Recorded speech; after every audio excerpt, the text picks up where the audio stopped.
Baik, bismillahirrahmanirrahim. Assalamualaikum warahmatullahi wabarakatuh. Alhamdulillah rabbil alamin. Wassalatu wassalamu ala asrafil anbiya'i wal mursalin wa ala alihi wa sahbihi rasulillah ajmain. Amma ba'du, la nabiyya ba'da. Terutama dan utama sekali, marilah kita panjatkan puja dan puji syukur atas kehadirat Allah Subhanahu wa taala yang telah melimpahkan rahmat, nikmat serta karunia-Nya kepada kita semua. Salawat beserta salam tak lupa pula kita hadiahkan kepada pucuk bulan pimpinan umat Islam sedunia, yakni Nabi besar Mustafa Muhammad SAW. Baik, saya tidak akan memperpanjang kata mukadimah, langsung saja presentasi saya. Baik, di sini saya akan menjelaskan tentang materi bab 1, yaitu pengenalan komputer. Dalam pengenalan komputer, kita mempelajari 3 materi, yaitu apa itu komputer, pengolahan data elektronik, dan sistem komputer. Nah, sebelum kita masuk ke materi tersebut, kita harus tahu dulu apa itu komputer. Definisi dari komputer ialah suatu alat yang dipergunakan sebagai pengolahan data berdasarkan prosedur yang diperlukan. Mulanya penggunaan kata komputer adalah fungsi kepada mereka yang pekerjaannya melakukan perhitungan aritmetika atau mereka yang melakukan perhitungan aritmetika tanpa alat bantu. Kata komputer itu sendiri berasal dari istilah asing, yakni bahasa Latin yaitu computare, yang memiliki arti perhitungan, dan dari bahasa Inggris komputer disebut dengan kata yang berbeda namun memiliki kesamaan makna, yakni sama-sama menghitung.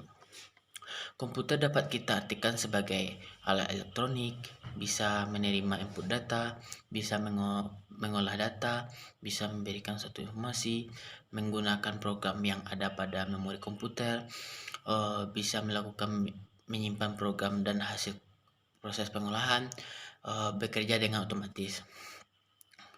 Lanjut, kita akan membahas tentang sejarah komputer. Di sini kita belajar sejarah komputer itu ada 5 generasi. Kita bahas dulu dari generasi pertama pada tahun 1942. Sebuah komputer bernama Electronic Numerical Integrator dan kalkulator dirancang John Presper Eckert dan John W. Mauchly dari Moore School of Electrical Engineering mulai membangun pada tahun 1943. Mereka menghasilkan generasi 1 dari program ini yang selesai pada sekitar tahun 1946. Untuk menampung komputer ini, mereka memerlukan ruang sekitar 500 meter persegi. Komputer ini juga menggunakan banyak komponen elektronik termasuk 10.000 kapasitor, 75.000 relay, 70.000 resistor, dan 18.000 tabung vakum. Selain itu, komputer ini memerlukan daya listrik sebesar 140 kW saat dioperasikan. Lanjut ke generasi kedua. Pada generasi ini, komputer yang dimulai pada tahun 1960-an, penemuan transistor menjadi sangat penting. Tujuan utama para penelitian adalah membuat komputer lebih kecil dan lebih mudah digunakan daripada generasi sebelumnya. Dengan menggunakan transistor, mereka berhasil mencapai hal ini. Lanjut pada generasi ketiga. Pada generasi ketiga komputer yang berkembang pesat, para ilmuwan mencari cara untuk mengatasi masalah yang sering dihadapi pengguna komputer pada tahun 1970-an. Seorang ilmuwan bernama Jack Billy melakukan berbagai penelitian dan akhirnya menciptakan komponen yang jauh lebih canggih daripada transistor. Penemuan ini dikenal sebagai Integrated Circuit atau IC. Itu adalah langkah besar dalam perkembangan komputer. Lanjut pada generasi keempat. Generasi keempat komputer tidak menghadirkan banyak perubahan besar dari generasi sebelumnya, tetapi lebih merupakan pembaruan teknologi dari generasi ketiga. Pada generasi ini, IC menjadi lebih kompleks dan rumit. Perusahaan bernama Very Large Scale Integration mulai mengembangkan chip IC yang mampu menampung ribuan komponen. Mikrokomputer 4 bit mulai diperkenalkan pada tahun 1980-an, dan perusahaan Intel memainkan peran penting dalam perubahan ini dengan menghadirkan komputer 40004 yang menggunakan chip prosesor. Lanjut generasi kelima, di mana inilah generasi yang kita hadapi saat sekarang ini. Industri komputer telah menjadi semakin beragam berkat upaya berbagai perusahaan teknologi. Perusahaan seperti Microsoft dan Intel telah menjadi pionir dalam pengembangan perangkat keras dan perangkat lunak. Selain itu, kita juga telah menyaksikan kemunculan berbagai perangkat seperti tablet, netbook, ultrabook, smartphone, dan banyak lagi. Semua ini adalah variasi dari teknologi yang berkembang dari komputer yang semakin canggih. Pastinya, kita memiliki pengharapan munculnya lebih banyak inovasi komputer dari berbagai perusahaan teknologi di masa depan. Setelah kita membahas tentang definisi komputer, saya akan menjelaskan poin kedua, yaitu pengolahan data elektronik. Pengolahan data elektronik terbagi menjadi dua, yakni data informasi dan pengolahan data elektronik. Saya akan menerangkan dulu apa itu data dan informasi. Data adalah kumpulan informasi tentang kejadian atau fakta dalam bentuk lambang, seperti tulisan, angka, atau simbol, yang memberikan gambaran tentang suatu situasi. Data perlu diolah dengan metode yang sesuai untuk memiliki makna. Lanjut, informasi adalah hasil olahan dari satu atau lebih data yang menjadi lebih bermakna dan berguna bagi penerimanya. Data adalah sumber informasi, dan informasi membantu dalam pengambilan keputusan yang penting dan bermanfaat. Setelah kita tahu apa itu data dan informasi, saya akan menerangkan pengolahan data elektronik. Pengolahan data elektronik (EDP) adalah proses di mana data, yaitu fakta atau kejadian, diubah menjadi informasi yang lebih bermanfaat menggunakan komputer. Data adalah informasi mentah, dan pengolahan data melibatkan manipulasi data. Manipulasi data ini menjadi informasi yang berguna. Jadi EDP adalah cara untuk mengubah data menjadi informasi menggunakan perangkat elektronik, yaitu komputer. Setelah membahas tentang pengolahan data elektronik, saya akan menjelaskan poin ketiga, yaitu sistem komputer. Sistem komputer adalah kumpulan perangkat atau bagian komputer yang bekerja bersama untuk memproses data atau menghasilkan informasi yang berguna bagi pengguna. Ini melibatkan perangkat keras, hardware, perangkat lunak, software, dan orang-orang yang menggunakannya atau brainware. Sistem komputer dibagi menjadi dua poin, yaitu fungsi sistem komputer dan komponen sistem komputer. Sistem komputer memiliki beberapa fungsi penting. Yang pertama, menginput data. Ini berarti memasukkan berbagai jenis data ke dalam komputer melalui perangkat seperti keyboard, mouse, atau mikrofon. Yang kedua, memproses data. Komputer melakukan proses untuk mengubah data mentah menjadi informasi yang dapat disimpan dalam memori komputer. Proses ini dilakukan oleh Central Processing Unit atau CPU yang berfungsi sebagai otak komputer. Yang ketiga, menghasilkan data. Komputer menghasilkan output seperti informasi, gambar, atau suara sebagai hasil dari data yang telah diproses. Yang keempat, menyimpan data. Komputer juga bertugas menyimpan data hasil pengolahan ke dalam memori komputer, sehingga data tersebut dapat digunakan lagi di masa depan. Adapun komponen sistem komputer terdiri dari tiga komponen utama. Yang pertama, hardware atau perangkat keras. Ini adalah komponen fisik yang dapat disentuh dalam komputer, seperti monitor, mouse, keyboard, dan CPU. Yang kedua, software atau perangkat lunak. Software adalah kumpulan data elektronik yang mengatur komputer dan memungkinkannya menjalankan perintah. Ini termasuk program dan instruksi yang diperlukan untuk menjalankan komputer. Yang ketiga, brainware adalah manusia yang mengoperasikan komputer. Peran mereka sangat penting karena tanpa intervensi manusia, komputer tidak dapat digunakan. Brainware merupakan orang-orang memanfaatkan komputer dalam berbagai kegiatan. Baik, kita akan masuk pada materi bab 2, yaitu tentang hardware. Hardware itu sendiri memiliki 4 poin, yaitu peralatan input, peralatan output, peralatan proses, dan peralatan komunikasi. Kita bahas dulu poin pertama, yaitu peralatan input. Unit ini berfungsi sebagai media untuk memasukkan data dari luar ke dalam suatu memori dan prosesor untuk diolah guna menghasilkan informasi yang diperlukan. Data yang dimasukkan ke dalam informasi komputer dapat terbentuk sinyal input dan maintenance input. Sinyal input berbentuk data yang dimasukkan ke dalam sistem komputer, sedangkan maintenance input berbentuk program yang digunakan untuk memasukkan data dan dapat pula digunakan untuk memasukkan program.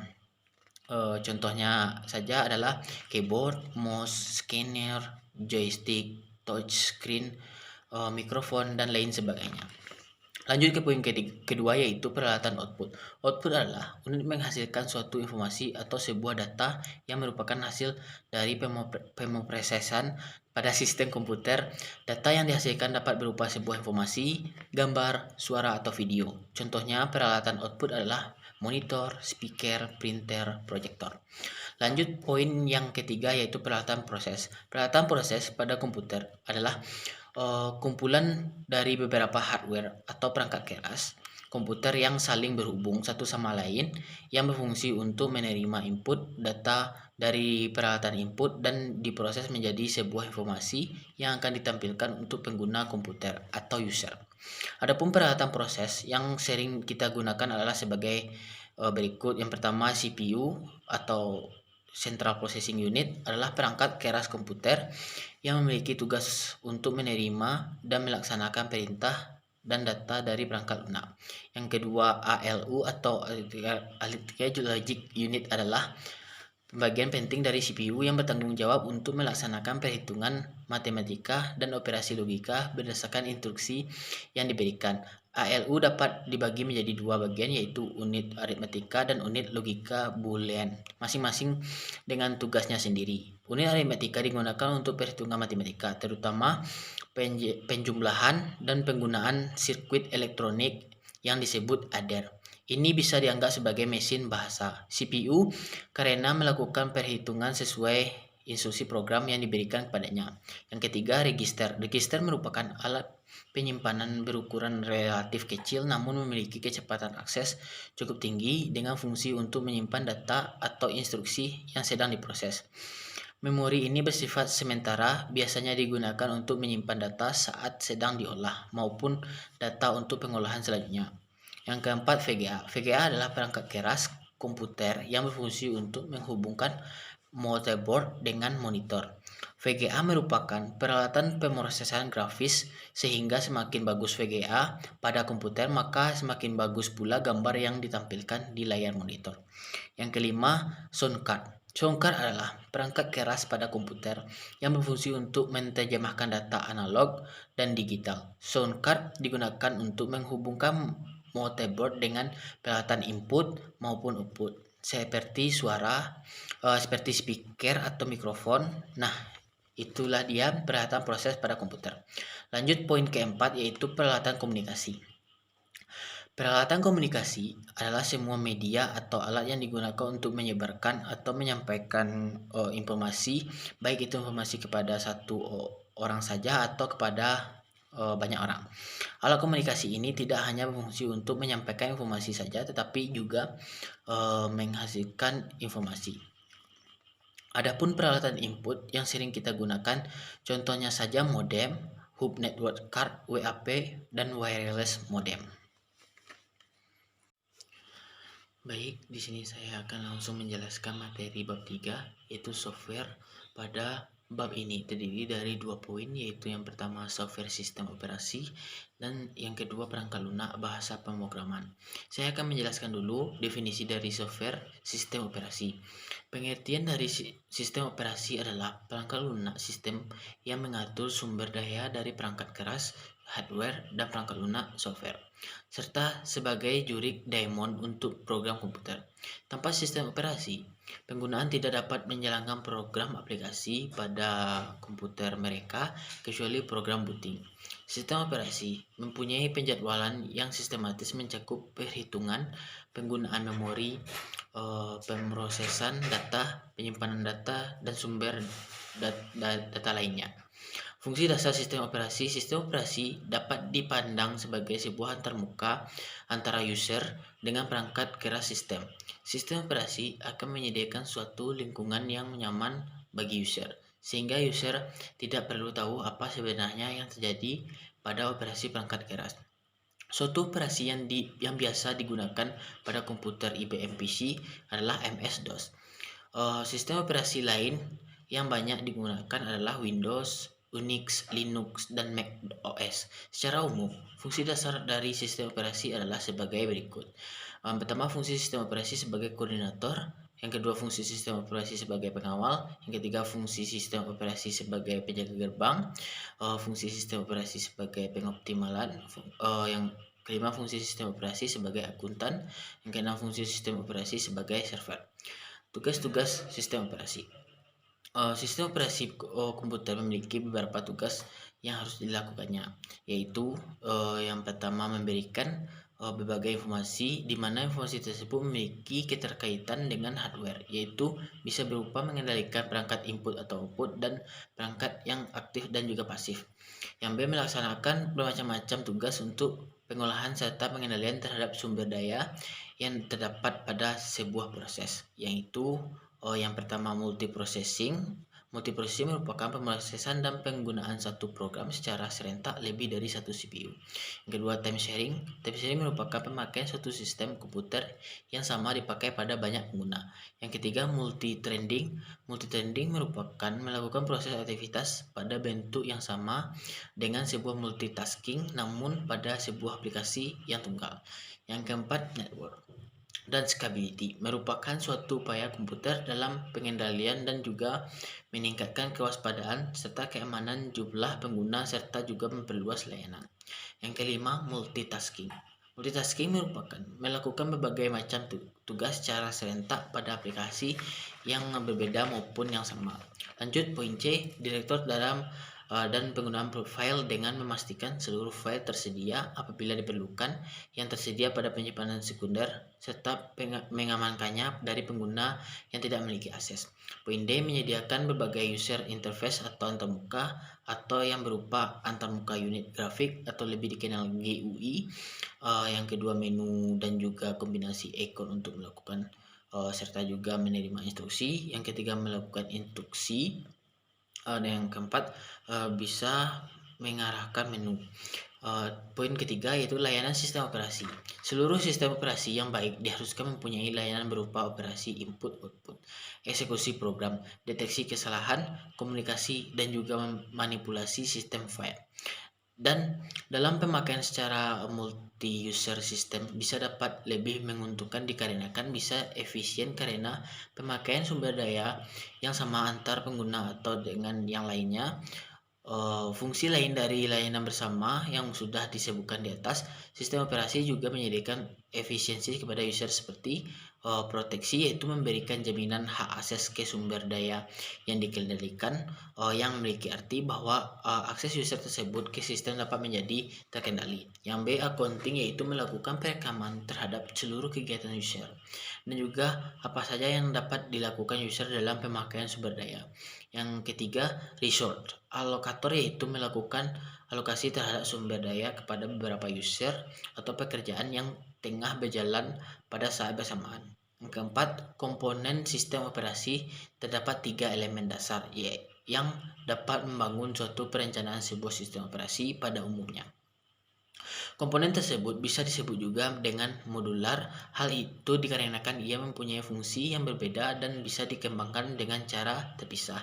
Bagian-bagian tersebut yaitu UI atau User Interface, yang kedua sistem manajemen file, yang ketiga kernel, dan pada kenyataannya yang sebenarnya tak semua sistem operasi memiliki struktur yang sama, tetapi Avi, Peter Galvin, dan Gaine beranggapan bahwa suatu sistem operasi modern memiliki komponen seperti berikut. Yang pertama, manajemen proses. Proses dalam eksekusi program membutuhkan sumber daya seperti memori, CPU, time, dan perangkat input-output. Sistem operasi bertanggung jawab atas manajemen proses, termasuk menunda, melanjutkan, sinkronisasi, komunikasi, dan penanganan deadlock. Yang kedua, manajemen memori utama. Memori pada juga sering disebut juga dengan memori, yaitu suatu array yang besar dari byte dan ukurannya dapat mencapai ratusan, ribuan, dan juga jutaan. Setiap byte memiliki alamatnya tersendiri. Memori tersebut juga memiliki fungsi, yaitu untuk menjadi tempat dari penyimpanan yang suatu akses datanya dapat digunakan oleh sebuah CPU maupun perangkat input dan output. Poin C, manajemen secondary storage. Data yang sudah disimpan ke dalam memori utamanya memiliki sifat sementara dan juga jumlahnya sangatlah kecil. Maka dari itu, untuk dapat menyimpan seluruh data dan juga program yang ada di komputer, sangat dibutuhkan secondary storage, di mana secondary storage tersebut memiliki sifat yang permanen dan juga dapat menampung banyaknya data. Contoh dari secondary storage yaitu seperti disket, hard disk, dan lain sebagainya. Poin D, manajemen sistem input-output. Manajemen sistem input dan output juga sering disebut dengan device manager. Hal ini juga akan menyediakan device driver yang biasa, yang mana nantinya operasi input dan output biasanya seragam, membaca, membuka, menulis, maupun menutup. Contohnya yaitu pengguna dapat menggunakan operasi yang sama tersebut untuk membaca suatu berkas yang ada pada hard disk, floppy disk, dan juga CD-ROM. Komponen pada manajemen sistem input-output yaitu spooling, buffer, menyediakan driver, yang poin E manajemen berkas.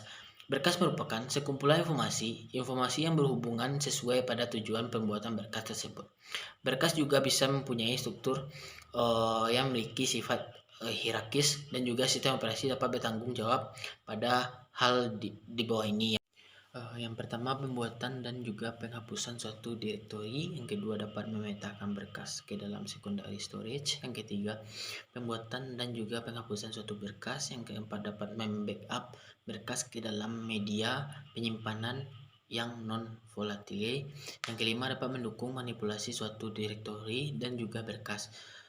Poin F, sistem proteksi dapat mengacu pada suatu mekanisme yang dapat mengontrol akses yang bisa dilakukan oleh prosesor, program, maupun pengguna ke dalam sistem sumber daya.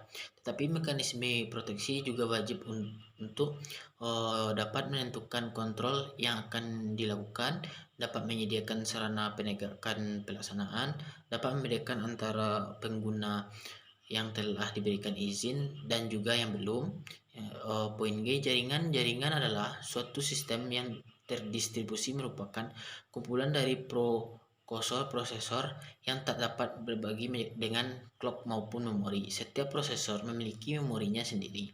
Prosesor tersebut juga telah tersambung melalui jaringan komunikasi. Sistem yang distribusi dapat menyediakan akses dari pengguna kepada macam-macam sumber daya sistemnya. Akses tersebut juga bisa menyebabkan mempercepat komputasi, peningkatan ketersediaan data, peningkatan kemampuan, yang dimana virtual system, dimana sistem operasi menunggu instruksi dari command driven atau pengguna, membaca dan pengertian kontrol sistem melalui interface seperti command atau Windows, disesuaikan dengan teknologi input-output device seperti pen-based touch. Nah, itulah dia komponen sistem operasi modern. Kita lanjutkan kepada poin B, yaitu perangkat lunak bahasa pemrograman. Perangkat lunak bahasa pemrograman adalah software bahasa komputer yang digunakan dengan cara merancang atau membuat program sesuai dengan struktur dan metode yang dimiliki oleh bahasa program itu sendiri.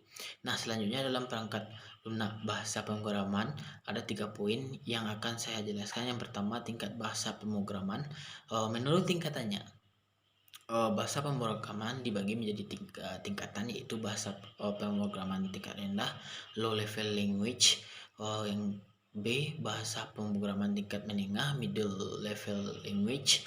Yang C, program bahasa tingkat tinggi, high level language, merupakan bahasa yang mempunyai ciri lebih terstruktur. Yang kedua, generasi bahasa pemrograman. Bahasa pemrograman adalah teknik komando atau instruksi standar untuk memerintah komputer yang merupakan suatu himpunan dari aturan sintaks dan sistematis yang dipakai untuk mendefinisikan program komputer. Pemrograman berkembang hingga kini menginjak generasi kelima. Saya akan menjelaskan secara singkat saja tentang generasi ke generasi. Generasi pertama menggunakan bahasa mesin yang sulit dipahami. Generasi kedua memperkenalkan bahasa rakitan yang lebih kompleks. Generasi ketiga menghadirkan bahasa pemrograman prosedural mirip bahasa manusia. Generasi keempat fokus pada bahasa query terstruktur seperti SQL untuk basis data. Generasi kelima atau intelligent program menekankan efisiensi, penggunaan kembali modul, dan kecerdasan buatan dengan bahasa seperti Prolog dan LISP. Nah, selanjutnya saya akan menjelaskan poin ketiga, yaitu perangkat lunak. Aplikasi perangkat lunak digunakan untuk mencapai tugas-tugas tertentu. Perangkat lunak aplikasi menggunakan kapasitas komputer secara langsung untuk tugas tertentu dan digunakan untuk mengetik dokumen, manipulasi foto, merancang rumah, grafik, dan angka. Adapun berbagai jenis perangkat lunak aplikasi yang ada saat ini adalah termasuk yang berikut adalah word processing software, database software, spreadsheet software, multimedia software, presentation software, enterprise software, information work software, educational software, simulation software, contact access software, application suite, dan software for engineering and product development. Baik, selanjutnya saya akan bahas tentang bab 5, yaitu tentang pengantar jaringan komputer. Pengantar jaringan komputer memiliki 5 poin utama, yaitu konsep dasar jaringan, komponen-komponen jaringan, topologi jaringan, protokol jaringan, dan jenis jaringan komputer. Baik, langsung saja saya akan membahas tentang poin pertama, yaitu konsep dasar jaringan komputer. Jaringan komputer adalah sekelompok komputer otonom yang saling berhubungan antara satu dengan yang lainnya, menggunakan protokol komunikasi melalui media komunikasi sehingga dapat saling berbagi informasi, program-program, dan menggunakan bersama perangkat keras.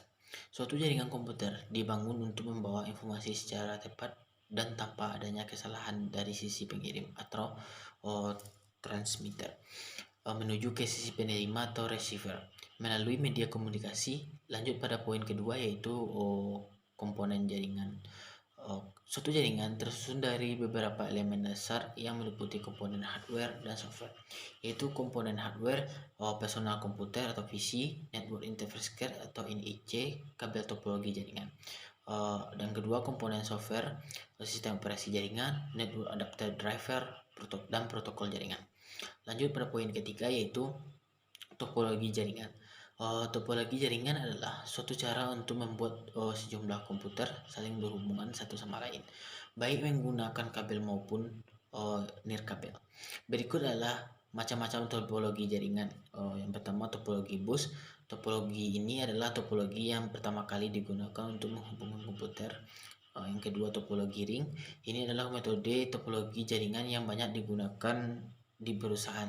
Yang ketiga, topologi star. Topologi jaringan berbentuk star atau bintang adalah jaringan dari beberapa komputer yang memiliki koneksi dengan node yang berbeda di jaringan pusat. Yang keempat, topologi tree atau pohon, merupakan bentuk gabungan dari sistem topologi bus dan star. Yang kelima, topologi mesh. Topologi jaringan mesh atau jalan adalah sebuah topologi di mana koneksi antar komputer saling berhubung secara langsung satu sama lain. Koneksi antar komputer secara langsung seperti ini disebut dedicated link. Yang keenam, topologi hybrid. Topologi jaringan hybrid merupakan gabungan dari dua atau lebih jenis topologi jaringan yang berbeda. Selanjutnya saya akan menerangkan poin keempat, yaitu protokol jaringan komputer. Adalah aturan yang ada dalam sebuah jaringan komputer yang harus ditaati oleh pihak pengirim dan penerima agar dapat saling berkomunikasi dan bertukar informasi meskipun memiliki sistem yang berbeda. Yang pertama, personal area network (PAN). Jaringan komputer ini hanya mencakup komputer pribadi dengan berbagai perangkat di sekitarnya, misalnya keyboard, mouse, handphone, dan lain-lain. Kedua, local area network atau LAN. LAN merupakan suatu jaringan komputer yang digunakan untuk mencakup wilayah yang kecil saja. Yang ketiga, metropolitan area network atau MAN. Jenis jaringan komputer berdasarkan skalanya juga dapat dilihat dari jenis jaringan MAN. Yang keempat, wide area network atau WAN. Jenis jaringan komputer menurut area lainnya yaitu WAN. WAN tentu saja mencakup area yang lebih luas dibandingkan dengan LAN tadi maupun MAN. WAN ini dapat menghubungkan beberapa wilayah bahkan hingga mencapai wilayah negara lainnya. Jaringan ini membutuhkan satu router, itulah dia jenis jaringan berdasarkan area. Lanjut berdasarkan fungsinya. Yang pertama adalah jaringan server silent, mengandalkan suatu komputer yang dibuat khusus sebagai server untuk melayani request dari silent. Yang B, peer-to-peer. Jenis jaringan ini memberikan peran yang sama untuk semua komputer. Jadi satu komputer bisa berperan sebagai server dan silent sekaligus. Itulah dia pembahasan materi bab 5. Baik, setelah kita membahas materi tentang bab 5, dalam kesempatan ini saya akan membahas materi bab 6 yaitu multimedia dan grafika, yang dimana pada materi bab 6 ini memiliki 2 poin utama yaitu dasar-dasar multimedia dan dasar-dasar grafika. Sebelum masuk ke grafika, kita bahas dulu tentang multimedia. Multimedia memiliki 3 definisi. Yang pertama, pengantar multimedia secara bahasa. Multimedia terdiri dari 2 suku kata yaitu multi dan media. Multi berarti banyak atau bermacam-macam, sedangkan media berarti alat atau sesuatu yang digunakan untuk menyampaikan informasi atau pesan. Jadi menurut bahasa, multimedia dapat diartikan sebagai alat-alat yang digunakan untuk menyampaikan informasi. Yang kedua, yaitu perangkat keras multimedia. Perangkat keras komputer multimedia merupakan alat pengolahan data berupa teks, gambar, audio, video, atau animasi yang bekerja secara elektronis dan otomatis. Unsur-unsur utama sistem perangkat keras multimedia antara lain adalah unit input, CPU, storage, dan unit output. Sedangkan yang merupakan unsur tambahan contohnya adalah communication link. Lanjut, yang ketiga adalah perangkat lunak multimedia. Perangkat lunak multimedia adalah komponen dalam data processing system berupa program-program untuk mengontrol bekerjanya sistem komputer multimedia. Perangkat lunak ini digolongkan menjadi 3 bagian, yaitu bahasa pemrograman multimedia, perangkat lunak sistem multimedia, dan perangkat lunak aplikasi multimedia. Lanjut pada poin B yaitu tentang grafika. Grafika juga memiliki 3 definisi, yaitu pertama, pengantar multimedia. Grafika adalah presentasi visual pada sebuah permukaan seperti dinding, kanvas, layar komputer, kertas, atau batu, bertujuan untuk memberi tanda, informasi, ilustrasi, atau untuk hiburan. Contohnya adalah foto, gambar, grafik, diagram, topografi, simbol, geometris, teknik, dan lain-lainnya. Seringkali dalam bentuk kombinasi teks, ilustrasi, dan warna. Lanjut definisi kedua yaitu elemen dasar grafika. Adapun elemen-elemen dasar dalam pembentukan grafika adalah sebagai berikut. Yang pertama, geometri. Yang kedua, pemrosesan citra untuk ditampilkan di layar, dan yang ketiga, hardware, display, grafik. Lanjut pada definisi 3 yaitu tools pendukung pemodelan grafik. Pada awalnya, grafika komputer digunakan untuk menampilkan grafik sederhana seperti data plotting termasuk plot surface dan time cards. Visualisasi melalui perumpamaan gambar merupakan cara yang efektif untuk menyampaikan ide, baik ide abstrak maupun ide konkret. Terus pendukung pemodelan grafik komputer. Yang poin A adalah aplikasi pengolahan tata letak, layout. Program ini sering digunakan untuk keperluan pembuatan pamflet, brosur, poster, dan lain sejenisnya. Poin B adalah aplikasi pengolahan vektor atau garis. Seluruh objek yang dihasilkan berupa kombinasi beberapa garis, baik berupa garis lurus maupun lengkung. Poin C adalah aplikasi pengolahan pixel. Objek yang diolah dalam program-program tersebut dianggap sebagai kombinasi beberapa titik pixel yang memiliki kerapatan dan warna tertentu, misalnya foto. Poin D adalah aplikasi pengolahan film atau video. Program yang termasuk dalam kelompok ini dapat dimanfaatkan dalam pengolahan film berbagai macam format. Poin E adalah aplikasi pengolahan multimedia. Program yang termasuk dalam kelompok ini biasanya digunakan untuk membuat sebuah karya dalam bentuk multimedia berisi promosi dan dikemas dalam bentuk CD maupun DVD. Poin F adalah pengolahan 3 dimensi. Poin G adalah software tipografi fotografer. Itulah tools pendukung pemodelan grafik komputer. Baik, sekian saja yang dapat saya sampaikan. Ada kurangnya saya mohon maaf. Wabillahi taufiq wa hidayah. Wassalamualaikum warahmatullahi